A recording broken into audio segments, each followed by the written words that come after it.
Hello, sir. I am Advocate Rudhira Patil, and I just wanted to. I am watching your reels and all the knowledge sessions on social media, and I'm really very much glad and feel so proud that you have visited in our city. Thank you. So my question is like, what drives you for this purpose, sir? This is first question, and second is, where do you get this aura, this positivity? We just wanted to know about it, sir. So if you believe people, I'm driven by popularity. And I'm motivated by publicity. I'm motivated by the sale of my books. I'm motivated by the money I get from China.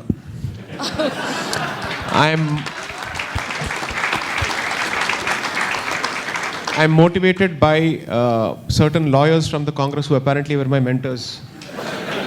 I am motivated by all the group photos that I take, and especially when women come and take pictures, apparently that drives me. So these are all the motivations. And since I'm an IP lawyer, I function on incentive. So this is my incentive. But the lie, this is the truth. Okay, so the lie is that I don't care for any of this. The absolute lie is that I don't care for any of this. Shefali ji knows how much I refuse to come. Yeah. Not and today, across the board, and not because I had a problem coming to Nashik. No, that's not the thing. The thing is, I said, I need to know what am I achieving from this in terms of value or impact. If it's going to be another session, group photo session, selfie session, some Instagram post here and there, I don't want it because I think I'm done with that cycle. I wanted to understand what impact my work creates. The book tours have told me it is making an impact. Two, it is making an impact from the age group of, I've seen 9th standard students write to me telling me that they are trying to read the books. That tells me that the core audience is being hit. Second, I've also seen people take up derivative works out of it and apply it to their own lives and to their professions. So that second order effect is achieved. 3, I wanted the books to penetrate UPSC coaching centers and libraries of institutions. It has done that. Now, I don't need to do anything more because what has happened is over the last 1 year, mainstream publications have literally come to my doorstep saying, please write for us. Indian Express was never a platform people like me could have gotten access to in the past. I've gotten access there. And they know for a fact, they've willingly said, "Aa bail mujhe maar." And I've told them very clearly. So one of the terms that they offered was, we will pay you for every article. I said, I don't want a payment from the left under any circumstances. I'm very self-sufficient. I don't need anybody for anything. A lot of people also end up thinking that I'm some kind of a Jola chap who is going around asking for paisa de do, paisa de do. Nahi chahiye bhai.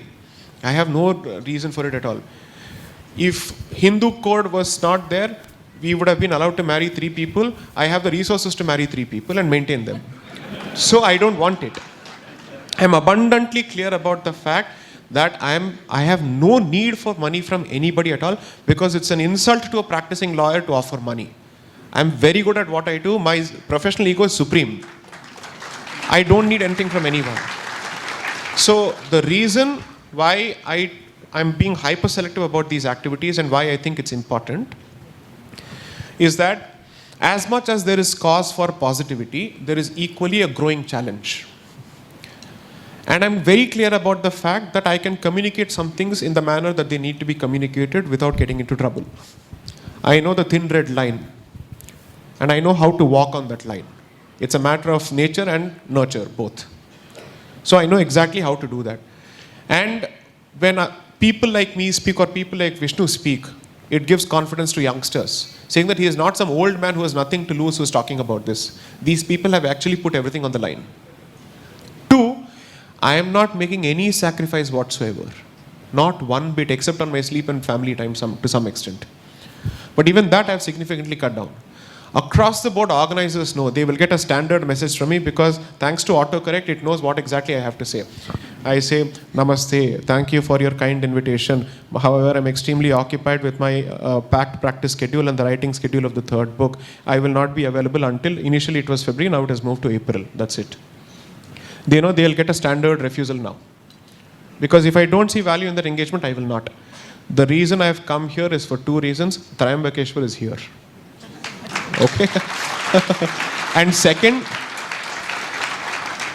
Maharashtra is a huge state and you can't define Maharashtra solely by Nagpur, Mumbai and Pune. It's important that there is more penetration here. So it made sense to actually visit another region of Maharashtra and to actually make an impact here because the surrounding places are very peaceful, right? So it's very important to come and make an impact here. So my motivation is very clear, which is try and keep the self at the background as much as possible. It's difficult. I am no sannyasi. I too have an ego. Contrary to popular perception, I am not a humble person at all. It just so happens that I know what are the limits of my knowledge and what are the limits of my ego, and I know who is good at what. I see its space. If somebody is better at something than me, I will agree with it. My ego will not come in the way of that acknowledgement. So the point is, the very purpose of these engagements is strategic, disruptive, surgical attacks, period. You get into the place, start a fire and get out of the place. When I go to campuses, the point of going to those campuses is to empower voices which have been silenced and say, start talking. Find the spine to start talking. If you don't have that, and if you're going to create a bhajan mandali or a kavali mandali out of my reels and make a cult out of me, forgive me, I'm not interested in that. I have no interest in becoming the head of another personality cult. Two, positivity. I've said this, dharmiks don't have the luxury of being pessimists.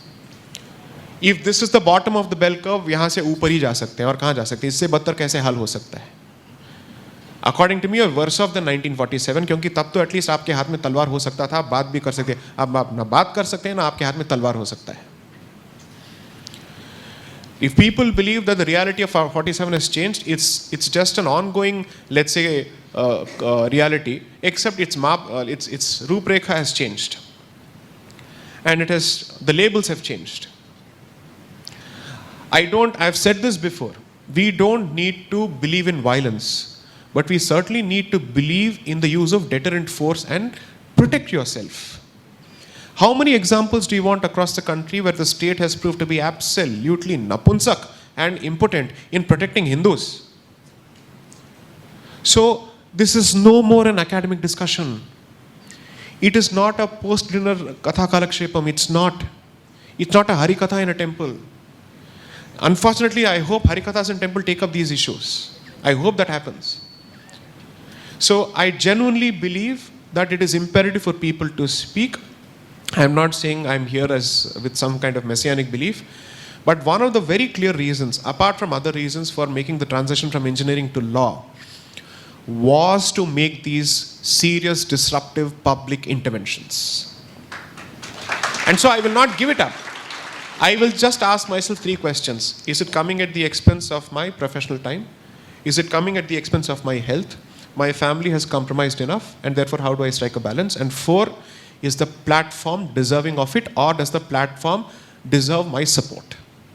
That's it.